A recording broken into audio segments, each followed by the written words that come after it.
नमस्कार साथियों, योग ज्योतिष नवनीतम यूट्यूब चैनल में आपका हार्दिक अभिनंदन। योग का सामान्य परिचय भाग 30। आज जो हम पढ़ रहे हैं वो विषय बहुत ही महत्वपूर्ण है योग साधकों के लिए, जो बार बार पूछा जाता है और जो योग करते हैं तो उनको इनके बारे में जानना अत्यंत आवश्यकता है कि योग साधना में बाधकता और साधकता वाले तत्व कौन कौन से हैं जो हमारे कार्य को साधक करें। बाधकता वाले तत्व हैं, उनके बारे में इसमें जानेंगे। पहला ही प्रश्न बनता है, हठ योग प्रदीपिका के अनुसार योग साधना में बाधक तत्व किसे कहा गया है एवं विस्तार से वर्णन करें। अब ध्यान पूर्वकता से इस वीडियो को आपने देखना है। इसमें से निश्चित रूप से प्रश्न बनते हैं और आपको इनको कंठस्थ कर लेना है। ये आपको बहुत काम आने वाले हैं और ये व्यवहार में ही नहीं है, आपके पूरे जीवन का इसमें रहस्य छुपा है। चाहे आप किसी भी दृष्टि से, आप किसी भी क्षेत्र में क्यों ना हो, तो आपको यही क्रम इसी तरह से आपको करने पड़ेंगे। इनको अपनाना पड़ेगा गुणों को, यदि आपने सिद्धता प्राप्त करनी है तो। अब श्लोक आता है, अत्याहार प्रायश्च प्रजल्पो नियम ग्रह जनसंगश्च लौल्यम च षड्भिर्योगो विनश्यति। ऐसा कहा। प्रथम अध्याय के 15वां श्लोक है। इसमें अत्य आहार है, प्रयास है, प्रजल्प है, नियमाग्रह, जनसंग है और लौल्यम है। इन 6 का आपको क्रम से नाम याद रखना है। अब इनको एक एक करके हम स्पष्ट करेंगे। अत्य आहार क्या है? क्षुधा यानी जो भूख, क्षुधा यानी भूख से अधिक भोजन करना, वह अति आहार कहलाएगा, अत्याहार कहलाता है। आपको जो भूख है उतना ही भोजन करें, ज़्यादा नहीं करना, ये कह रहे हैं। ये बाधक बनेगा नहीं तो आपका योग अभ्यास में। प्रयास, अपने सामर्थ्य से अधिक तन, मन एवं वाणी का परिश्रम करना, ये भी गलत बात है। प्रजल्प, मात्रा से अधिक भाषण या बातचीत करना। आप ज़्यादा बातचीत करते हैं आवश्यकता से भी अधिक, तो वो भी बाधक बनेगा। अब आगे है नियम ग्रह, अन्य संप्रदायों एवं अनुमोदित कुछ नियमों के पालन में दुराग्रह करना।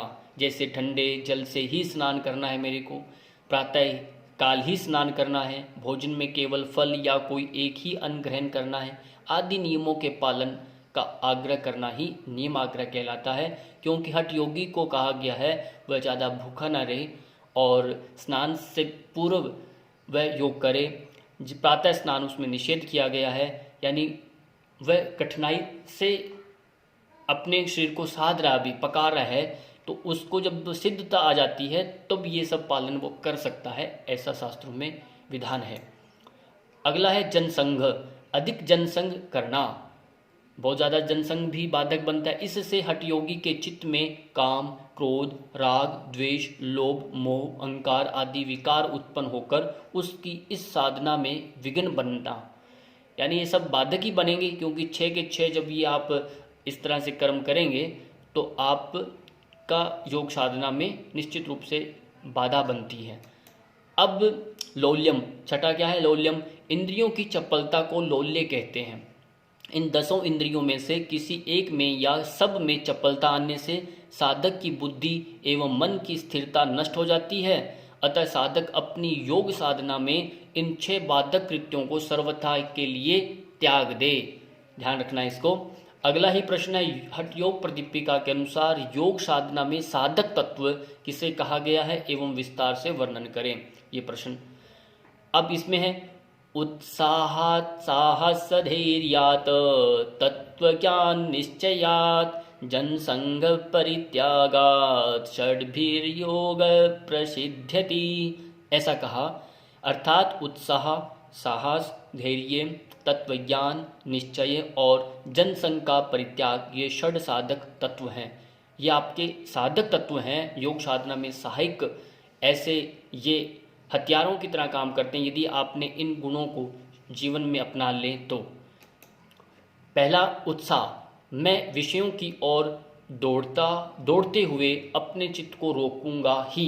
ये मन में एक दृढ़ संकल्प करना, आपने चित्त का स्वभाव है कि बहिर्मुखी होना, पर मैं इसको रोकूंगा ही, ये संकल्प। ऐसे संकल्प युक्त उद्यम को उत्साह कहते हैं। ये उत्साह होना चाहिए। दूसरा है साहस, किसी कार्य के विषय में उसकी साध्यता एवं असाध्यता पर विचार कर उसकी साध्यता जानकर उसमें सहसा यानी तत्काल साधक की प्रवृत्ति साहस कहलाती है। इसको भी आपने ध्यान रखना है। अगला है धैर्य। जीवन में कभी न कभी तो ये कार्य पूर्ण होगा ही, ऐसे दृढ़ भावना ही धैर्य है। आप में ऐसा एक गहन धैर्य बना रहे कि आखिर हम कामयाब होंगे। तत्व ज्ञान क्या है? यह समस्त सांसारिक विषय भोग असत्य है तथा एकमात्र ब्रह्म ही सत्य है। साधक का ऐसा ज्ञान ही तत्व ज्ञान कहलाता है। ये भी हमें ध्यान रखना होगा। निश्चय संबद्ध शास्त्र तथा गुरुपदेश में श्रद्धा विश्वास रखते हुए कार्य का शुभारंभ करना निश्चय कहलाता है। चाहे आप गुरु आदेश करें, आपका संबद्ध जो शास्त्र हैं उसमें विश्वास रखते हुए कार्य का शुभारंभ करना वो आपका निश्चय कहलाता है।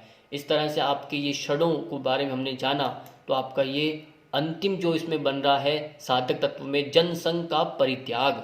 इस योग शास्त्र में प्रतिपादित सिद्धांत के विरुद्ध विचार रखने वाले विचारकों एवं अनाचारी दुष्ट जनों के संग का परित्याग ही जनसंग परित्याग कहलाता है।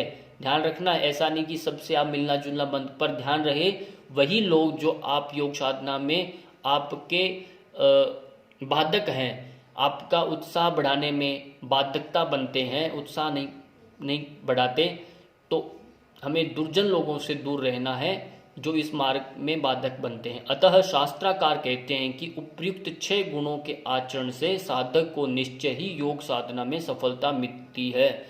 वह योग साधना ही क्यों ना हो, आप दुनिया का कोई भी कर्म क्यों न करें, ये सब 6 के 6 जो साधक तत्व बताए हैं इनको यदि अपनाते हैं तो आप अपने ध्येय को प्राप्त करेंगे ही, ये एक निश्चित है, ऐसा शास्त्रकार का आदेश है।